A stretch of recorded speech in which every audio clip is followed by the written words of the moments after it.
पत्तों की हल्की सरसराहट के साथ तारा एकदम से खड़ी हुई और बाबूलाल की ओर देखते हुए पृष्ठन की आवाज निकालने लगी। लेकिन बाबूलाल को थोड़ा अजीब सा आभास हुआ। तारा उसे नहीं बल्कि उसके पीछे कुछ देख रही थी। जैसे उसने पीछे पलटकर देखा, उसके होश उड़ गए। वो बड़ी बागिन बाबूलाल से महज 10 मीटर दूर खड़ी थी, कान पीछे की तरफ किए और आंखें सीधे बाबूलाल पर टिकी थी। अगले पल क्या होगा, इसका अंदाजा लगाना और भी मुश्किल।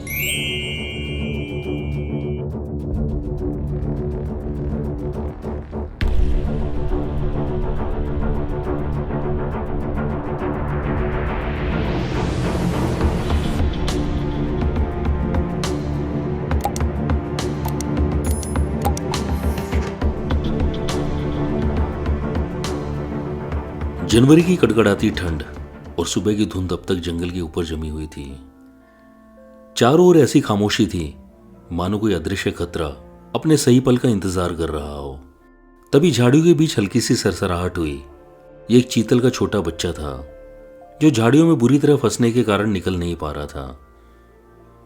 उसकी इस घबराहट भरी आवाज और हलचल ने तारा का ध्यान खींच लिया। वो दबे पांव आगे बढ़ी और बिना ज्यादा संघर्ष के उसे पकड़ लिया। शिकार हाथ लगते ही उस चीतल के बच्चे को लेकर एक पेड़ पर चढ़ गई। काफी देर तक वह असमंजस में रही, मानो खुद ही सीख रही हो कि शिकारी होना क्या होता है। कभी उसे पंजों से दबाती, कभी सूंघती, तो कभी देर तक चुपचाप देखती रहती। फिर धीरे धीरे उसके भीतर का जंगली स्वभाव जागा। तारा ने उस चीतल के बच्चे का एक पैर छोड़ बाकी पूरा शरीर खा लिया। यह सिर्फ एक शिकार नहीं था, यह एक संकेत था कि अब तारा बदल रही थी। इंसानों के बीच पली बड़ी वह बागिन अब जंगल के असली नियम सीखने लगी थी। बिल्ली अब सुबह और शाम की सैर पर तारा को पहले से ज्यादा दूर तक लेकर जाते थे। एक दिन रास्ते में 12 सिंहों के झुंड को देखकर तारा की शिकारी प्रवृत्ति जाग गई और वो घात लगाकर धीरे धीरे उनकी ओर बढ़ी। लेकिन अगले ही पल 12 सिंगा जैसे बड़े जानवर के झुंड को अपनी ओर आता देख वो घबरा गई। डर से बिल्ली की तरफ वापस भागती हुई आई और पैरों के पीछे छुपकर बैठ गई। अब तारा 10 महीने की हो गई थी और उसके दांत टूटकर उसकी जगह नए दांत निकलने लगे। और 10 महीने 21वें दिन तारा ने पूरी तरह केनाइन दांत डेवलप कर लिए। मार्च आते आते तारा टाइगर हेवन के आसपास पेड़ों पर अपनी टेरिटरी मार्किंग करने लग गई। एक दिन बिल्ली की हथनी सितारे की देखभाल करने वाले महावत ने उन्हें बताया कि पिछले 2-3 दिन से उसे हाथी घास के इलाके के पास एक काफी बड़े आकार की बागिन दिखाई दे रही है, जो सितारा को देख उनकी तरफ चार्ज भी करती है। बिल्ली ने अनुमान लगाया कि शायद उस बड़ी बागिन ने शावकों को जन्म दिया है, जिनको उसने हाथी घास के उस मैदान में छुपा रखा है। बिल्ली ने उस बागिन को कई बार अलग अलग जगह पर भैंस के पाड़े का मांस दिया ताकि वो अपने बच्चे को वहां से दूसरी जगह ले जा सके, क्योंकि उसके वहां होने से तारे के ऊपर खतरा मंडरा रहा था। वैसे तो बिल्ली के फार्म हाउस में कई लोग काम करते थे, पर बाबूलाल, जो तारा को भारत लाने के बाद दिल्ली के चिड़ियाघर में उसका केयर टेकर था, जैक्सन और लल्लू, ये तीनों ही तारा को खाना देने के साथ साथ तारा को नहलाना, उसके बाड़े की साफ सफाई और सुबह शाम तारा को घुमाने में भी बिल्ली की सहायता करते थे। गर्मियों की शुरुआत हो गई थी। बाघों को अपना शरीर ठंडा रखने के लिए पानी की अत्यधिक आवश्यकता पड़ती है। तारा टाइगर हेवन से 50 मीटर दूर सुहेली नदी में अक्सर चली जाती थी और घंटों उसमें लेटी रहती। इसके अलावा बिल्ली ने फार्म हाउस के पास ही एक गड्ढा खुदवाकर उसमें पानी भरवा दिया था। एक दोपहर जब लल्लू और जैक्सन तारा के बाड़े की सफाई कर रहे थे और बिल्ली उस बाड़े के बाहर बैठे थे, तभी उन्हें सुहेली नदी के पास से तारा की 2 बार प्रतिरोधी गुर्राहट सुनाई दी। और इससे पहले ये लोग उस ओर जाते, उन्हें अपनी ओर तेजी से भाग के आती तारा दिखाई दी और उसके पीछे ही कुछ दूरी पर बड़ी बागिन भी भागती दिखी। लेकिन जैसे ही बड़ी बागिन की नजर बिल्ली, जैक्सन और लल्लू पर पड़ी तो वो वहीं रुक गई और दांत दिखाते हुए तुरंत मुड़ के दहाड़ते हुए जंगल की ओर भाग गई। तारा के द्वारा टेरिटरी मार्किंग की वजह से बड़ी बाघिन को उसकी उपस्थिति का पता चल गया था और उसके शावक अभी छोटे थे, तो उसे तारा अपने शावकों के लिए संभावित खतरा लग रही थी। अब तारा 1 साल की हो चुकी थी। बिली तारा को सठियाना रोड से होते हुए जूलियट पॉइंट के पास से लेकर न्योरा नाले तक घुमा कर लाते थे।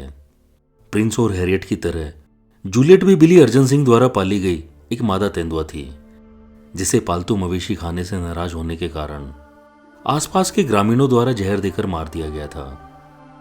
तारा के पीछे उस बाघिन के भागने वाली घटना के बाद बिली ने लल्लू, जैक्सन और बाबूलाल को सुबह और शाम की सैर के दौरान एक खाली कनस्तर साथ में लेकर चलने को बोला, ताकि अगर कभी बड़ी बाघिन या अन्य कोई बाघ तारा के पीछे भागे या हमला करता हुआ दिखे तो इस कनस्तर को पीटना शुरू कर दे, ताकि उससे हुए शोर से वो भाग जाए। समय गुजरने के साथ धीरे धीरे तारा की शिकारी प्रवृत्ति बढ़ती जा रही थी। वो टाइगर हेवन से लगे घास के मैदान में घास चरते चीतल के झुंड के पास घात लगाते हुए पहुंच जाती, पर उसके बाद उसे क्या करना है ये उसे मालूम ही नहीं था। फिर उत्सुकता से खड़े होकर उन्हें टकटकी लगाए देखती रहती। तारा अब लगभग 80 किलो की हो चुकी थी। वो एली को एक पंजे के वार से आराम से मार सकती थी, लेकिन वो इतनी समझदार थी कि उसने खेलते वक्त भी कभी एली को एक खरोच तक नहीं लगने दी। वो दोनों घंटों तक खेलते रहते। तारा और एली घास के मैदान में चरते 12 सिंगों के झुंड को देखते रहते, पर उनके विशाल आकार को देखकर तारा की उनकी तरफ भागने या हमला करने की हिम्मत ही नहीं होती। हाँ, जंगली सुअर और रॉक डियर को देखकर वो दोनों उनकी तरफ भागते जरूर, लेकिन कुछ ही देर में बिना किसी परिणाम के वापस भी आ जाते। टाइगर हेवन के आसपास के क्षेत्र में बड़ी बाघिन द्वारा टेरिटरी मार्किंग की घटनाएं बढ़ती जा रही थीं। पेड़ों पर सेंट मार्किंग, नाखून के खरोच के निशान और मलमूत्र त्याग से ये तो साफ था कि वो तारा की उपस्थिति को लेकर नाखुश थी। लेकिन तारा ने भी अब उसे अपने तरीके से जवाब देना शुरू कर दिया था।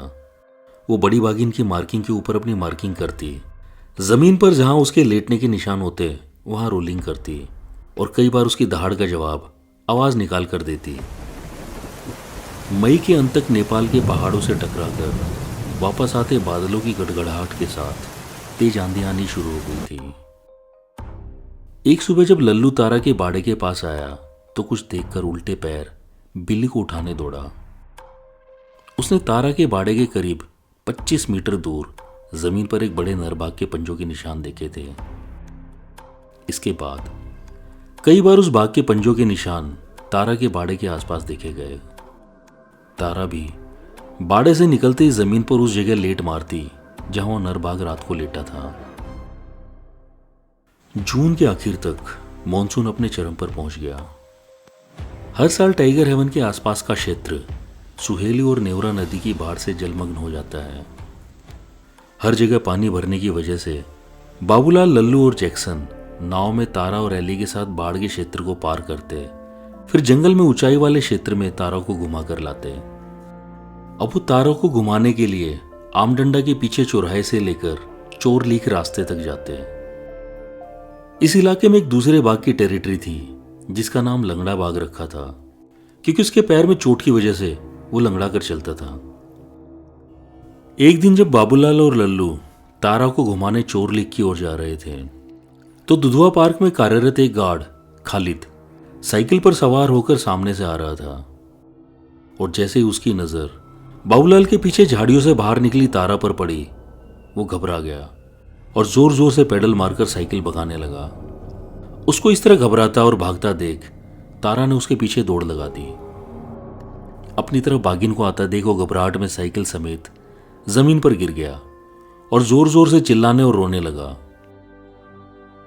भोचक्की सी तारा टकटकी लगा उसे देखती रही, फिर छलांग मारती हुई वापस बाबूलाल के पीछे चली आई। इस घटना से खालिद इस कदर डर गया था कि उसने दुधवा के वाइल्ड लाइफ वार्डन को शिकायत पत्र के साथ साथ अपना त्याग पत्र भी दे दिया था। कुछ दिन बाद हैरियट जंगल से लौट आई थी, लेकिन इस बार उसके व्यवहार में तारा के प्रति गुस्सा और आक्रामकता थी। वो गर्भ से थी। 1 जुलाई 1977 को हैरियट ने केवल एक शावक को जन्म दिया। तारा ने भी हैरियट की आक्रामकता की वजह से उससे थोड़ा दूर रहना शुरू कर दिया था, लेकिन कुछ दिन बाद ही हैरियट ने तारा की यूरिन में लेटना शुरू कर दिया। बिल्ली प्रजाति ऐसा अक्सर प्रेम और अपनापन दिखाने के लिए करती हैं, लेकिन ऐसा वो अक्सर अपनी प्रजाति के लिए ही करते हैं। किसी तेंदुए द्वारा बाघ के लिए ऐसा करना थोड़ा अजीब था, या शायद हैरियट ऐसा इसलिए कर रही थी क्योंकि वह तारा को अपने परिवार का ही हिस्सा मानती थी। बड़ी बाघिन अपनी टेरिटरी मार्किंग के लिए अब लगभग हर रोज टाइगर हेवन के पास आ जाती थी और दहाड़ दहाड़ कर तारा को चेतावनी भी देती। फिर कुछ दिन बाद जंगल से ऊद बिलाव के झुंड की आवाज के साथ बाघों की दहाड़ गूंजी और जंगल से भागती हुई तारा बिल्ली के पास आ गई और पुष्टन की आवाज निकालती हुई अपने शरीर को बिल्ली के पैरों से रगड़ने लगी। जांच करने पर पता लगा कि आज जब तारा सुहेली नदी में लेटी थी तो बड़ी बाघिन जो नदी के दूसरी ओर थी उसकी नजर तारा पर पड़ी और जैसे वो नदी में घुसी तो किनारे बैठे ऊद बिलाव के झुंड ने शोर मचा दिया और समय रहते ही तारा ने उसे देख लिया। वो भागकर बिल्ली के पास आ गई, पर बड़ी बाघिन भी टाइगर हेवन की सीमा तक उसका पीछा करते हुए आई थी। अगले दिन बाबूलाल और लल्लू तारा और एली को लेकर सुबह की सैर पर निकले। दुधवा की तरफ से वापसी के समय एली ने कुछ सूंघा और एकदम से पीछे देखकर भौंकना शुरू कर दिया। बाबूलाल और लल्लू ने पीछे मुड़कर देखा तो बड़ी बाघिन को अपनी तरफ आता देख लल्लू ने आगे बढ़कर कनस्तर को पीटते हुए जोर जोर से चिल्लाना शुरू कर दिया। इस शोर से चिढ़कर उस बाघिन ने अपने कान पीछे किए, दांत दिखाए और एकदम से गुस्से में दहाड़ती हुई कुछ कदम लल्लू की ओर भागी, फिर दाईं ओर की झाड़ियों में घुस गई। इसके बाद ये वापस टाइगर हेवन आ गए, जहां बरसात से इकट्ठे हुए पानी में तारा जाकर लेट गई और बाबूलाल एक ढलान पर तारा की तरफ मुंह करके बैठ गए। तभी एकदम से तारा खड़ी हुई और बाबूलाल की ओर देखते हुए प्रुस्टन की आवाज निकालने लगी। लेकिन बाबूलाल को ऐसा आभास हुआ कि तारा उसके पीछे देख रही है और जैसे ही बाबूलाल ने पीछे मुड़कर देखा तो उसके होश उड़ गए। वो बड़ी बाघिन बाबूलाल से बस 10 मीटर दूर पीछे खड़ी थी। अपने पीछे बाघिन को देख बाबूलाल खड़ा हो गया। तभी लल्लू भी वहां आ गया। तारा और बाबूलाल की तरफ से ध्यान हटाकर वो बाघिन लल्लू को देखकर दहाड़ते हुए जंगल की ओर भाग गई। अगले दिन जब बिल्ली वापस टाइगर हेवन आए तो बाबूलाल ने उन्हें पिछले दिन की घटना की जानकारी दी। पगमार्क्स की जांच में उन्होंने पाया कि उस बाघिन से कुछ मीटर पीछे 2 शावकों के पगमार्क्स भी थे, जो लगभग 4-5 महीने के रहे होंगे। उसके दूसरे दिन जंगल में घूमने के दौरान उस बड़ी बाघिन ने फिर से उनका पीछा किया, पर नजर पड़ते ही वो जंगल में गायब हो गई। अभी वो कुछ मीटर दूर ही गए थे कि आगे चल रही तारा एकदम से जमीन पर पेट चिपकाकर लेट गई और घात लगाकर रेंगती हुई आगे बढ़ने लगी। तभी सामने कुछ फीट दूर झाड़ियों में कुछ हलचल हुई और एक काली सी आकृति दिखाई दी। तब तक तारा उसके नजदीक जा पहुंची थी। ये एक स्लोथ बियर था। तारा को अपनी ओर बढ़ता देख वो अपने पिछले पैरों पर खड़ा हो गया और एक कर्कश चिल्लाने की आवाज के साथ तारा की तरफ तेजी से भागता हुआ आया। उसके ऐसा करते ही तारा पीछे मुड़कर भागते हुए जैक्सन के पीछे आ गई। भालू हमला ना करे इसलिए जैक्सन ने टीन के कनस्तर को पीटना शुरू कर दिया, जिसके शोर से वो भालू उसी ओर भाग गया जिस तरफ से वो आया था। कुछ दिनों बाद शाम की सैर से लौटते समय जैसे ये टाइगर हेवन की सीमा में आए, तारा की नजर रास्ते किनारे झाड़ियों में एक पोर्क्यूपाइन पर पड़ी। इससे पहले जैक्सन तारा को रोकता, उसने पोर्क्यूपाइन पर हमला कर दिया और मार डाला, पर उसके पैर और मुंह में पोर्क्यूपाइन के कांटे धंस गए थे, जिन्हें लल्लू ने निकाल दिया। लेकिन पोर्क्यूपाइन पर लगे कांटों को तारा निकाल नहीं पाई। जैक्सन ने उस पर लगे कांटों को निकालकर तारा के बाड़े में रख दिया। थोड़ी देर बाद जब जैक्सन वापस पिंजरे की तरफ आया तो तारा जैक्सन को देखकर गुर्राने लगी और पोर्क्यूपाइन पर अपने अगले दोनों पंजे रखकर बैठ गई। जैक्सन को ये थोड़ा अजीब लगा क्योंकि वो ही सुबह शाम तारा को खाना देता था और आज तक तारा ने अपने खाने को लेकर कभी ऐसा नहीं किया था। लेकिन ये स्वाभाविक था क्योंकि ये शिकार तारा ने किया था तो वो बाकी बाघों की तरह ही बर्ताव कर रही थी। तारा ने इसके बाद कई मॉनिटर लिजर्ड और एक बार एक लंगूर का शिकार किया, जो उसी सागौन के पेड़ पर चढ़ रहा था, जिस पर कुछ ऊंचाई तक तारा आसानी से चढ़ जाती थी। लेकिन तारा ने मॉनिटर लिजर्ड और उस लंगूर को खाया नहीं। एक दिन जंगल में घूमकर वापस आते समय इन्हें रास्ते में एक नर बाघ के पगमार्क्स दिखे, तो तारा ने उस जगह लेटना शुरू कर दिया जहां उस बाघ के बैठने के निशान थे। यह अगस्त महीने का आखिरी सप्ताह था और बिली किसी कार्य से लखीमपुर गए हुए थे। शाम करीब 7 बजे टाइगर हेवन के पास बनी मचान के पास से बाघों की दहाड़ से पूरा जंगल कांप उठा।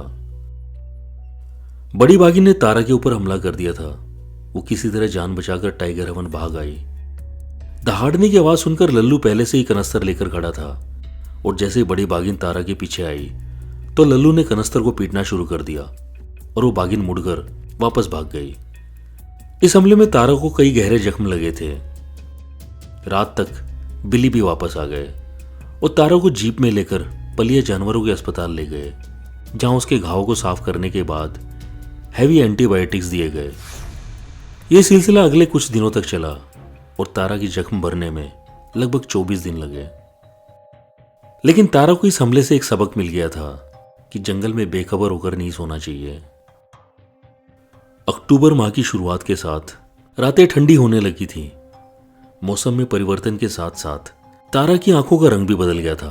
अब वह गहरे भूरे रंग से हल्के पीले नारंगी रंग में परिवर्तित हो चुकी थी। अब उसे शिकार और शिकारी जानवरों के भेद का पता भी चल चुका था। सिर्फ पीछा करने की बजाय वो शिकार करने के लिए हवा के रुख को ध्यान में रखकर घात भी लगाने लग गई थी। एक दिन शहर से वापस आते समय तारा और एली ने सुहेली नदी में खेल रहे ऊद बिलाव के झुंड के पीछे छलांग लगा दी।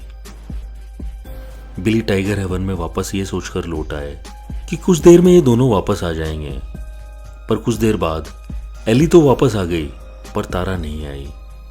तारा पूरी रात वापस नहीं आई। रात को ढूंढने पर भी नहीं मिली और ना ही उसने बिली, जैक्सन, लल्लू किसी की भी आवाज का उत्तर दिया। अगले दिन बिली, जैक्सन, लल्लू और बाबूलाल ने फिर से तारा को ढूंढने की कोशिश की। करीब 10 बजे टाइगर हेवन की उत्तरी दिशा के घास के मैदान से चीतल ने कॉल देनी शुरू कर दी। बिली ने उसकी दिशा में जाकर देखा तो तारा को चीतल के झुंड की तरफ घात लगाए पाया। अगले ही दिन तारा ने एक ऊद बिलाव मार दिया पर उसे खाया नहीं। नवंबर के मध्य में तारा ने एक रात व्यस्त हो चुके बाघों की तरह कॉल करनी शुरू कर दी। फिर एक शाम सुहेली नदी की ओर से सांबर के चिल्लाने की आवाज आई। जाकर देखा तो तारा ने सांबर के एक बच्चे को पकड़ रखा था। यह तारा का पहला सांबर शिकार था। तारा पूरी रात अपने शिकार के पास बैठी रही और सुबह तक उसने उसका एक पैर और नीचे का काफी हिस्सा खा लिया था। इस घटना की अगली पूरी रात एक नर बाघ टाइगर हेवन की तरफ मुंह करके मॉर्निंग कॉल करता रहा। जब सुबह वहां जाकर देखा तो एक बड़े पंजे वाले नर बाघ की उपस्थिति का पता चला। बिली ने उसका नाम लोंगटो रखा क्योंकि उसके अगले पंजों का आकार साधारण बाघों के पंजों से कुछ ज्यादा बड़ा था। नर बाघ अक्सर मादा द्वारा मार्किंग की गंध और उनके द्वारा पेड़ों पर शरीर रगड़ने की गंध का पीछा करते हुए वहां तक पहुंच जाते हैं। इस बाघ ने अब टाइगर हेवन के पास लगातार आना शुरू कर दिया था। फिर कुछ दिन बाद तारा जंगल तो गई पर वापस नहीं लौटी। बाबूलाल ने हमेशा की तरह उसके पिंजरे में उसका खाना रखा। रात को तारा पिंजरे में आई और अपना खाना खाया। उसके बाद बाबूलाल के कमरे में उसके पास गई और उसकी चारपाई से अपना शरीर रगड़कर प्रोस्टन की आवाज निकालती हुई उसके कमरे से बाहर निकलकर वापस अपने बाड़े में चली गई। पर उस रात वो बिली से मिलने नहीं गई। अब तारा हर रोज सुबह जंगल की ओर निकल जाती और देर रात होने पर ही वापस आती। जनवरी 1978 तारा लगभग 20 महीने की हो गई थी। बिली को किसी काम से दिल्ली आना पड़ा और उसी रात तारा आखिरी बार अपने बाड़े के पास आई पर अंदर नहीं गई। शायद उसने अब जंगल में रहने का मन बना लिया था। एक सप्ताह बाद जब बिली वापस आए तो उन्हें पता चला कि तारा उस रात के बाद से टाइगर हेवन नहीं आई है। तारा अब एक नर बाघ के साथ अक्सर दिखने लगी थी, पर यह टाइगर हेवन के पास अक्सर दिखने वाला लोंगटो बाघ नहीं था, बल्कि कम उम्र का एक बाघ था जिसे बिली ने टीएम, ताराज मेल यानी तारा का मेल बाग नाम दिया। बिली के निर्देश पर जैक्सन अब भी तारा के बाड़े में भैंस का मांस रखते थे। और फिर एक रात तारा अपना खाना खाने आई, पर इस बार वो अकेली नहीं थी। सुबह पगमार्क से पता चला कि उसके साथ एक नर बाघ भी था जो बाड़े के नजदीक नहीं आया। खाना खाने के बाद वो जैक्सन के कमरे के बाहर तक आई, उसके बाद बिली के कमरे तक, फिर ये दोनों वापस लौट गए। जैक्सन, लल्लू और बाबूलाल टाइगर हेवन के आसपास बाघों के पगमार्क्स का पीछा करते, उनकी पहचान करते और तारा को ढूंढने की कोशिश भी करते। जूलियट पॉइंट के पास एक पेड़ से भैंस के कटड़े को बांध दिया गया, जिसे उसी रात किसी बाघ ने मार डाला। लेकिन यह तरीका जंगल में पले एक परिपक्व बाघ जैसा था, मतलब साफ था कि शिकार तारा ने नहीं किया। पंजों की पहचान से साफ हो गया कि शिकार किसी बाघिन ने तो किया था, पर वो तारा नहीं थी। शायद ये बड़ी बाघिन थी, क्योंकि उसी की टेरिटरी थी।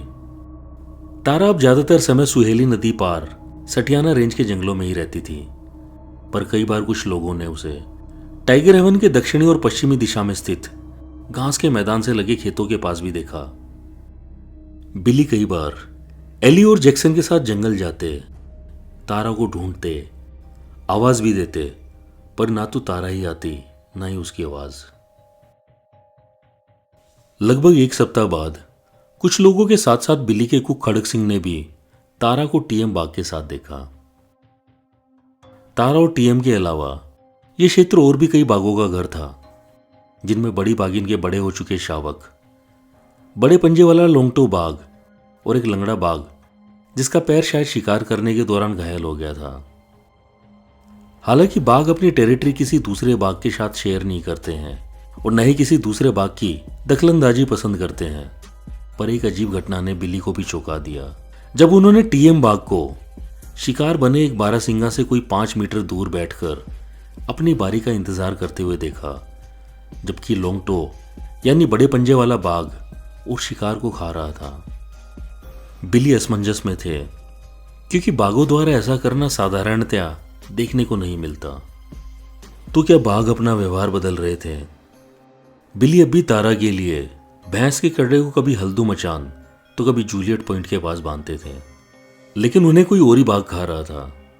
अब इस इलाके में एक और नई बाघिन के पगमार्क्स भी देखे जाने लगे थे। इस बाघिन के बाएं अगले पैर का अंगूठा नहीं था, जो शायद शिकारी के ट्रैप में फंसने से कट गया होगा। इस इलाके में कई सालों से कुछ कुख्यात शिकारी भी सक्रिय थे, जो बाघों, तेंदुओं, हाथियों और हिरणों का शिकार करते थे। बिली अर्जुन सिंह का दुधवा नेशनल पार्क में बाघों का संरक्षण अभियान केवल एक वन्य जीव कार्यक्रम नहीं था। यह प्रयास उन लोगों के लिए खतरा बन गया था जो जंगल से शिकार, लकड़ी या अवैध गतिविधियों से लाभ कमाते थे। शिकारियों, अवैध तस्करों और कुछ स्थानीय हितों के साथ खुला संघर्ष भी बन गया था। इस वजह से कई लोग उनसे नाराज रहते थे और उनकी कोशिशों को असफल करना चाहते थे। फिर भी उनके प्रयासों ने दुधवा को भारत के प्रमुख टाइगर रिजर्व में बदलने की नींव रखी। अब पूरे क्षेत्र में खबर फैल गई थी कि तारा बाघिन टाइगर हेवन से चली गई है। आसपास के कुछ किसानों ने बताया कि उन्होंने फिर से तारा को देखा है और एक बार वो एक किसान की भैंस को मारकर खा गई। हालांकि उस मारी गई भैंस को देखकर बिली ये जान गए थे कि ये तारा ने नहीं मारी थी। फिर भी बिली ने उस किसान को हर्जाना दिया और भैंस की लाश को चोर लीक के पास रखवा दिया, जिसे उसी रात उस नई बाघिन ने खाया जो थोड़ा लंगड़ा कर चलती थी। मार्च 1978 का पहला सप्ताह, और यहीं से शुरू हुआ वो सिलसिला जिसे दुधवा का जंगल आज तक नहीं भुला पाया है। एक के बाद एक ऐसी घटनाएं होने लगी कि पूरा इलाका दहशत, दर्द और अनजाने भय से कांप उठा। सुबह होती तो कहीं मिट्टी पर पंजों के निशान मिलते, कहीं घसीटते हुए निशानों से टूटी फसल के बीच इंसानी अवशेष। सबके मन में एक ही सवाल था, क्या ये एक ही बाघिन का काम है